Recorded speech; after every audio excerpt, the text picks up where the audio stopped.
Okay. Number T. Do you often visit your hometown?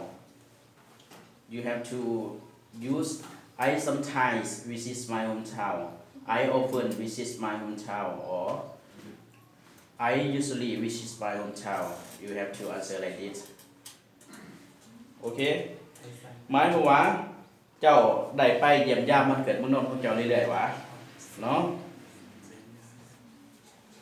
โอเค I sometimes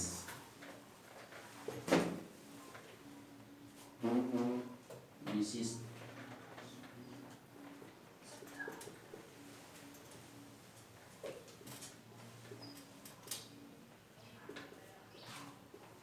Okay, you can copy it for me. Copy ได้เนาะ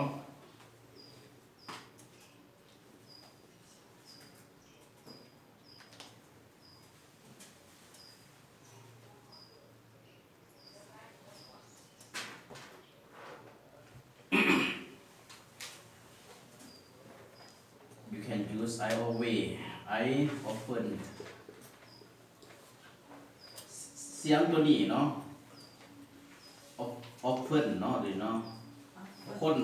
คนประเทศแคนาดาเขายังออกเสียงผิดเนาะเพราะว่าเขาเรียนลงคนแคนาดาล่าสุดนะเขาออกจะได้ often often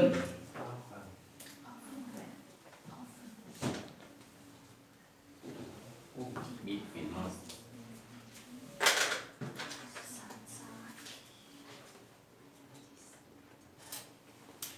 I often visit my hometown. Okay. Next. What is your hometown like? Like what is your hometown look like? แปลว่ายังบ้านเกิดเมืองนอนของเจ้าเป็นแบบใดเนาะ My hometown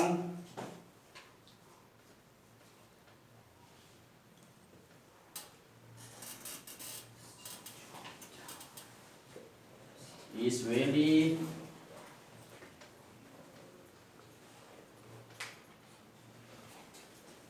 modern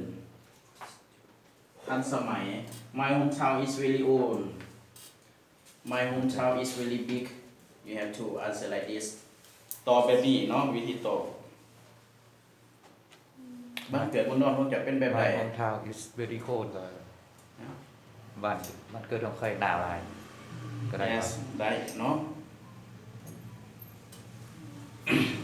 My hometown is really modern My hometown is really big My hometown is really old อืม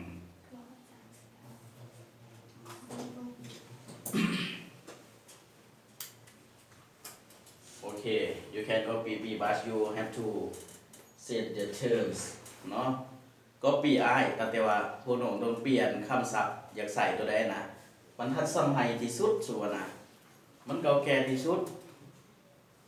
เนาะตัวนี้โอเค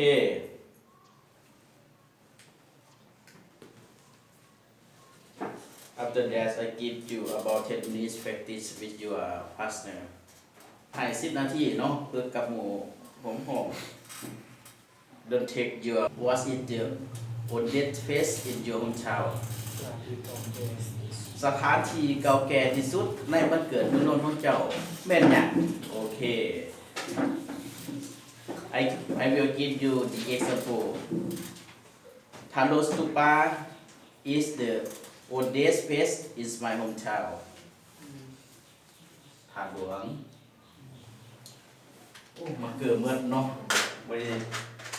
เพื่อนอีกก็มาอันเนาะโอเค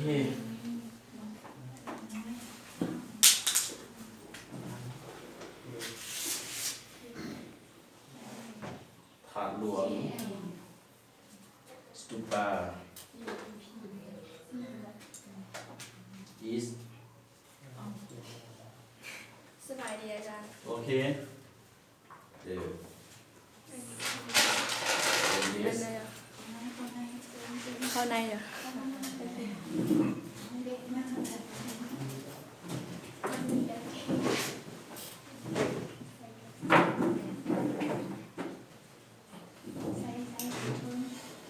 Okay you have to use the face ใส่สถานที่เนาะขึ้นหน้าเนาะ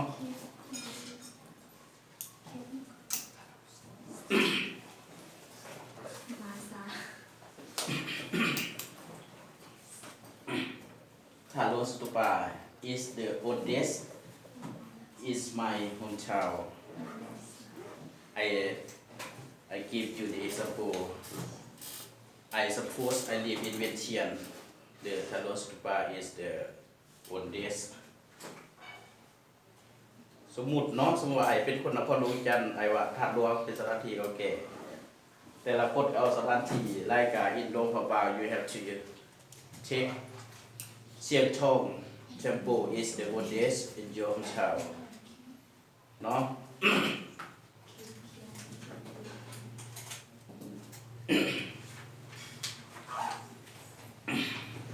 Okay next what is there for foreigners to do or to see in your hometown แปลว่าจะได้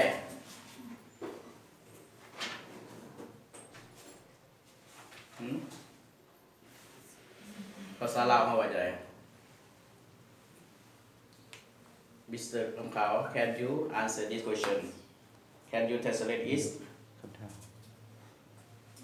คำถามด้วยซ้ำดูเลย แปลให้มวนได้เลยนะ ดูดิ number 6ด้วยเซอร์ Okay what is there for foreigners to do or to see in your hometown or see in your hometown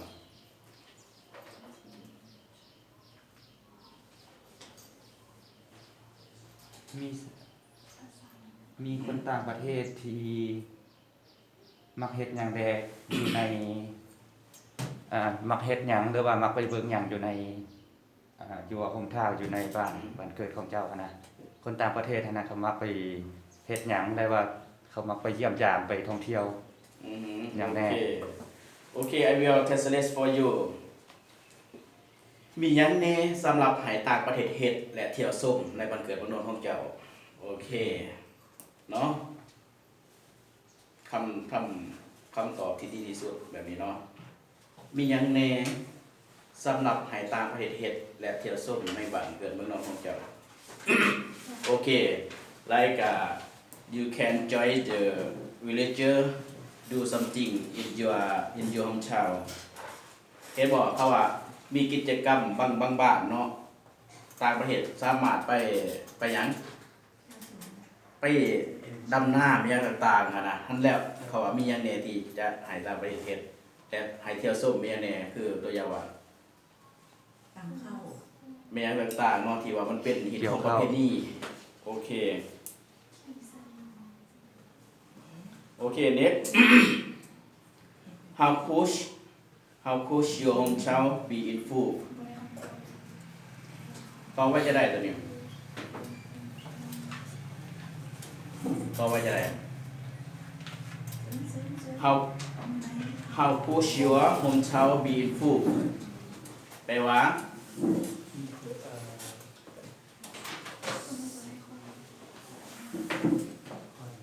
าจะได้ who can answer จะควรปรับปรุงบ้านเกิดของเจ้าแนวใดปรับปรุงหรือพัฒนาเป็นแนวใด บ้านเกิดเมืองนนท์ของเจ้าจะถือปรับปรุงหรือว่าจะปรับปรุงทางด้านใดแบบใดเนาะ especially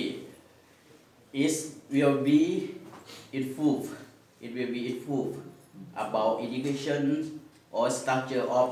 village agriculture or and everything especially I think education is the most important เนาะระบบการศึกษาหรือ structure of village แปลว่าอย่างไร structure of village แปลว่า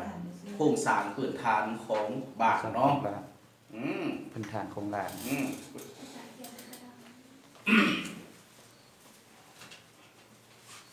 Okay I give you two answer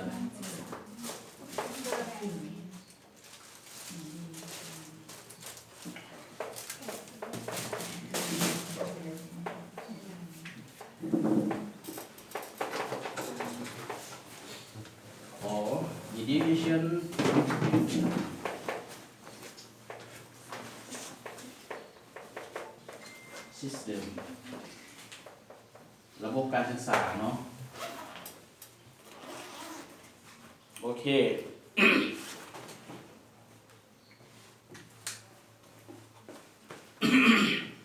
โครงสร้างพื้นฐานของหมู่บ้าน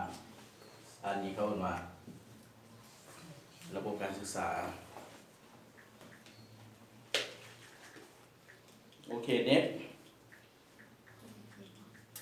Has your hometown changed much in you was a child แปลว่าอย่าง บ้านเกิดเมืองนอนของเจ้าได้มีการเปลี่ยนแปลงหลายบ่นับแต่เจ้ายังน้อย โอเค ในปัจจุบันเนี่ยนะ แมนบ้านเกิดเมืองนอกของเจ้าได้มีการเปลี่ยนแปลงหลายบ่ตั้งแต่เจ้ายังเป็นเด็กน้อยจนฮอดปัจจุบันเนาะโอเคพอไว้จะได้ตัวนี้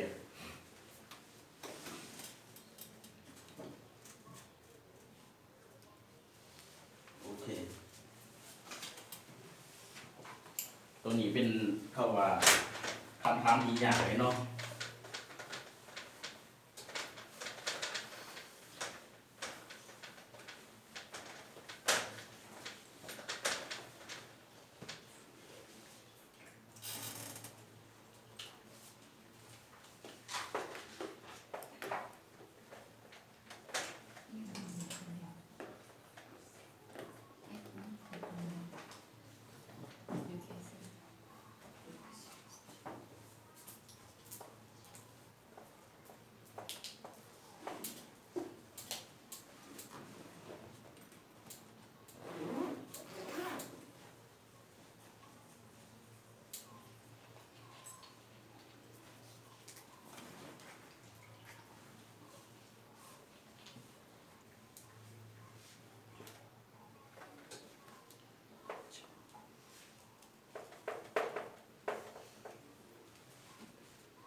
especially people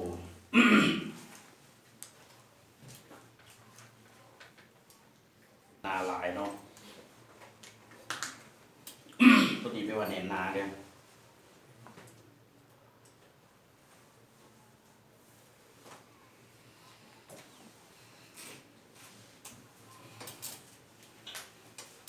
โอเค I will answer for you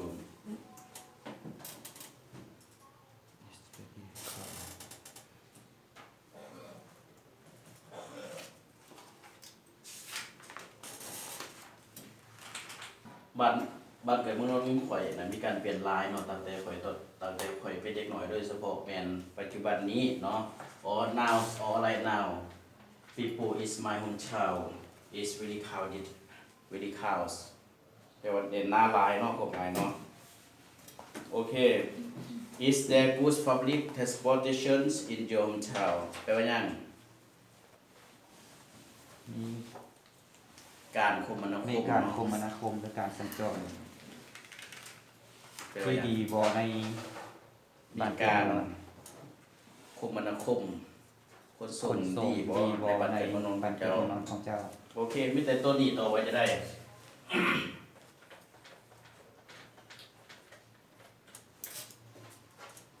There are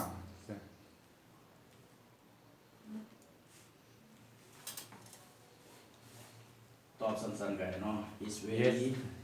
very good public transportation for public transportation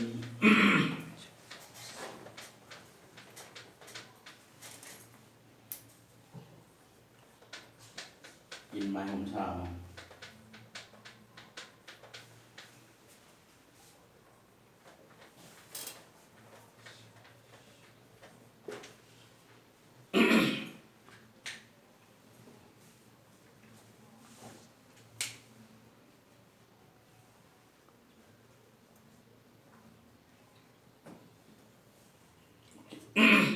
last question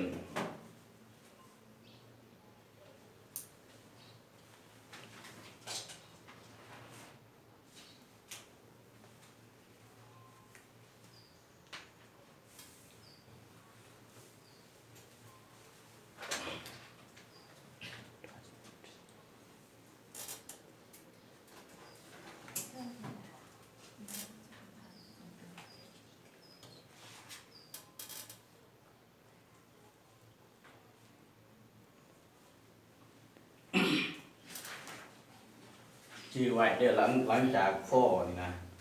ล้างของฟ้อนี่อย่างหน่อยเป็นคำนามเนาะชื่อไว้เด้อหามมีเวิร์บไปเด็ดขาดนะ ฟ้อนี่เป็นคำนามเบิดนี่บ่นี่นะ public transportation เนาะหลังจากฟ้ออันนี้มันเป็นกฎของมัน ใส่สื่ออื่นเป็นบ่ได้บ่ บ่ค่อยได้แม่นเขาจะนิยมแม่นล้างฟ้อจะเป็นคำนามก่อนนะเนาะโอเค Do you think your hometown is a good space to bring up children แปลว่ายัง เจ้าคิดว่าบ้านเกิดของเจ้าเป็นสถานที่ที่ดีที่จะ bring ไปว่าดูแลอาจารย์ดูพาไปใช่ไหม บิงเขาเรียกว่าอบรมสั่งสอนก็ได้เนาะหรือว่าเบิ่งแยงก็ได้ดูแลก็ได้แต่เฮาแปลต้องเข้าให้มันเข้ากับภาษาลาวหน่อยหนึงว่าจะได้ เจ้าคิดว่าบ้านเกิดเมืองนอนของเจ้าจะเป็นสถานที่ที่ดีบ่สำหรับการศึกษาอบรมหรือว่าเบิ่งแยงเลี้ยงดูเด็กน้อย แบบนั้นเนาะประเด็นของมันเนาะหมายความว่าเจ้าคิดว่าเนาะเจ้าคิดว่าบ้านเกิดเมืองนอนของเจ้ามันเป็นสถานที่ดีที่สุดแล้วบ่สำหรับการปลูกจิตสำนึกให้แก่เด็กน้อยได้เรียนรู้ทางด้านวัฒนธรรมอะนะความหมายเนาะ bring up แปลว่าปลูกจิตสำนึกก็ได้เลี้ยงดูก็ได้แต่ในนี้แปลว่าปลูกจิตสำนึกโอเค ตัวนี้ตอบง่ายๆเนาะ depends on your opinion ขึ้นกับหยังผมคิดว่าเป็นของเฮา yes I think it's good for bring up the children เนาะโอเคอันนี้มันคือกับผมคิดกับเพียนเฮาโอเคมื้อนี้จะสอนให้หมดบวก to be เนาะ คือเฮาสัญญาบางทีมื้ออื่นให้สนทนาหมดมื้ออื่นจะบ่ได้มีเขาว่าหยังจะบ่ได้มีเฮ็ดไว้หยังก่อนจะสนทนาหมด2 ชั่วโมงตั้งใจรีบนำนอกเกี่ยวกับภาษาอังกฤษนะโอเค What is your job have the same meaning What do you do What is your career What is your profession คือเนาะไอพิมพ์ลงกลุ่มแล้วไปนี่เนาะมันทำได้3-4 อย่างมีความหมายคือกัน Who can translate is ใครสามารถไปได้ What is your job อาชีพเจ้าแม่นหยัง อาชีพของเจ้าเป็นหยัง Where did you work เจ้าที่เวียกอยู่ไส Why did you choose that job เป็นหยังเจ้าคือเลือกเฮ็ดหยังนั้นอาชีพนั้น It is the popular job in your country มันเป็นอาชีพของผู้คนอยู่ในประเทศของเจ้าบ่ โอเคโอ้ Do you like your job เจ้ามักอาชีพของเจ้าบ่ Do you get on well with your colleagues colleagues like the people who work together in your office do you know people who work together with you in your office ก็รวมงาน เพื่อนร่วมงาน ของเจ้าเจ้าได้เห็นที่ว่าเข้ากับเพื่อนร่วมงานของเจ้าได้ดีบ่ประมาณนี้บ่ แม่นแล้ว What was your first day like ตัวนี้ Okay I will answer for you โอเค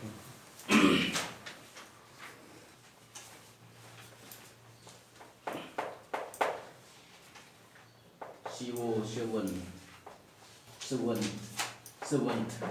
เนาะ I am a staff I am a เขาให้ใส่นั่นนี่เนาะ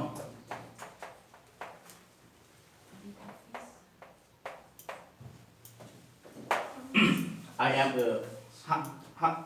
how do you pronounce this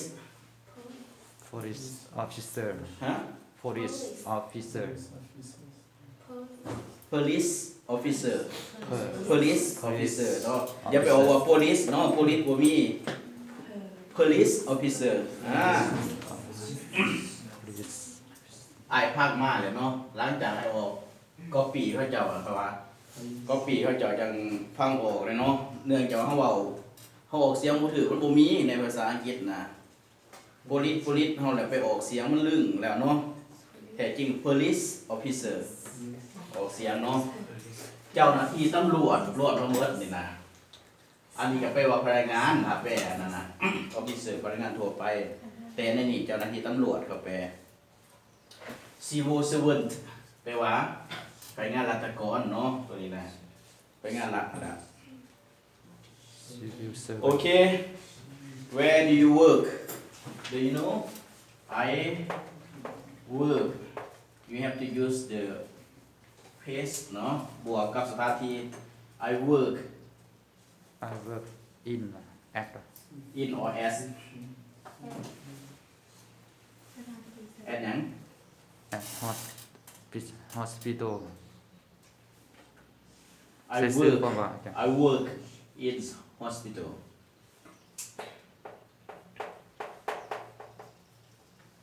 okay why did you choose that job you have to give the reasons ให้เหตุผลเนาะเนาะจื้อไว้ถ้าเขาถาม why you have to answer because เนาะ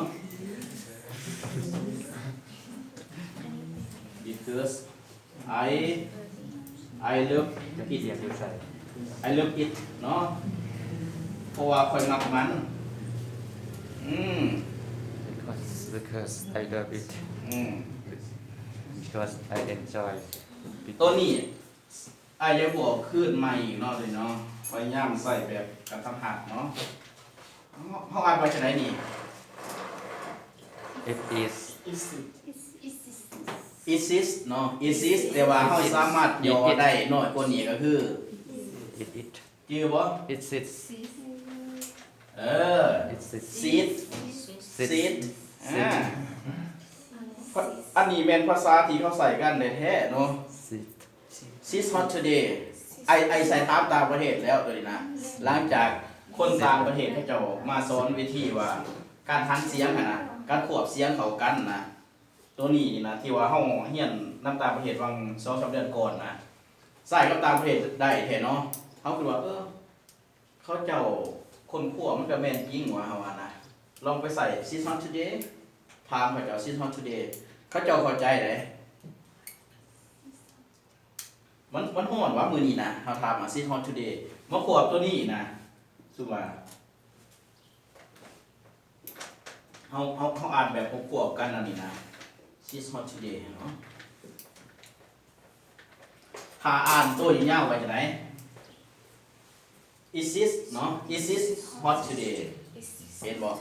ตัดออกมา She's hot today มันฮ้อนวะ She's cold today มันอันนั้นวะเนาะ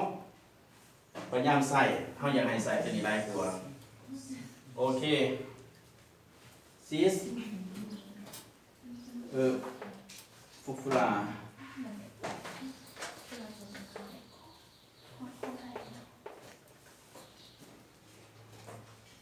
ฟุฟุลาหยัง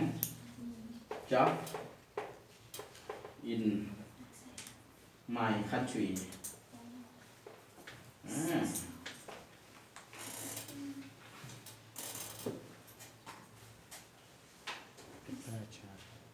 มันเป็นอาชีพที่นิยมในประเทศของข่อยเนาะpopular เวลาอ่านว่า this popular job is my country เนาะพยายามย่อ Okay, next. Do you like your job? Like, do you love your job? Have the same meaning. Do you like your job? Do you love your job? เนาะมีความหมายเดียวกันแปลว่า เจ้ามักหยัง นักอาชีพของ อา เจ้า ชีพของเจ้าหวะเนาะ Yes I do Yes I do I หยัง I love my job เขาจะยินตามเหตุเขาเจ้าอันนี้เนาะเขามักโซเขาเจ้าเนาะจะยินแบบนี้หลายกว่า Yes I love my job โอเค นั่นเนี่ยเรียกที่ทุกคนมันเป็นเรียกที่ทุกคนในทุกคนความคิดในบ้านครับนั่นเป็นอาชีพของคนในบ้านจะบอก นั่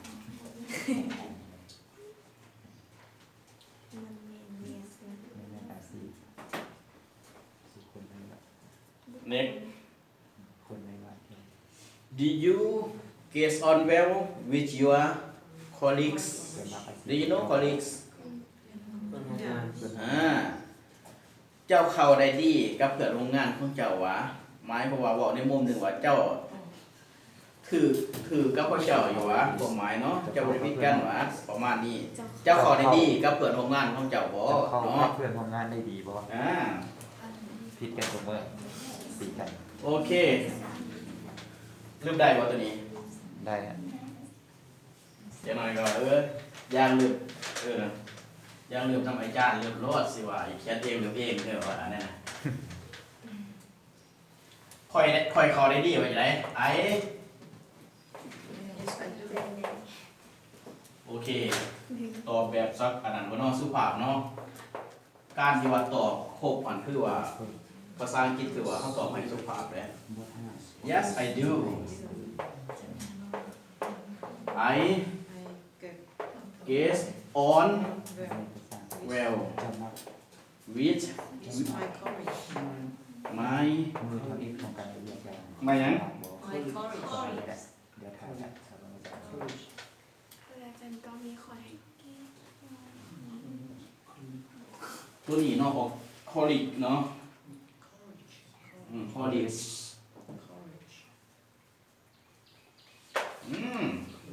ค่อยกับเขาได้ดีกับเปิดโรงงานของค่อย โอเค เกสเมลออน มื้อนี้สอนบททูบีเนาะเพราะว่านักเรียน เดี๋ยว นักเรียนใหม่ โคลิช ไอ้เสื้อว่าพวกน้องเรียนผ่านมานี่บ่ประมาณดอกพวกน้องจะเรียนแต่ตื่นๆเนาะแท้จริงบททูบีมันมีประมาณ7กฎพุ่นน่ะการนำใส่มันคนไทยสอนมีแต่4กฎเนาะเขาเรียนนะ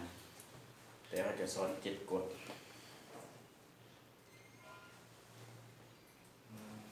โอเค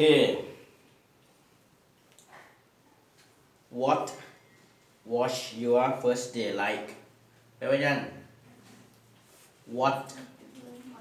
was your first day like มือทำอิฐ มือ ของการเรียนเจ้านั้นเป็นอะไรบ้าง มือทับอิฐของการเฮ็ดเวียกของเจ้าน่ะเป็นจังไดเริ่ม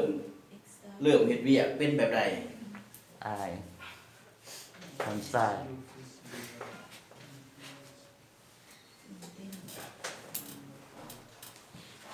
is wash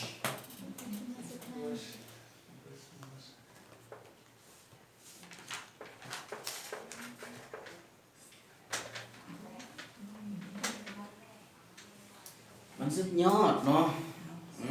สเวิร์ดกรีด It was gauge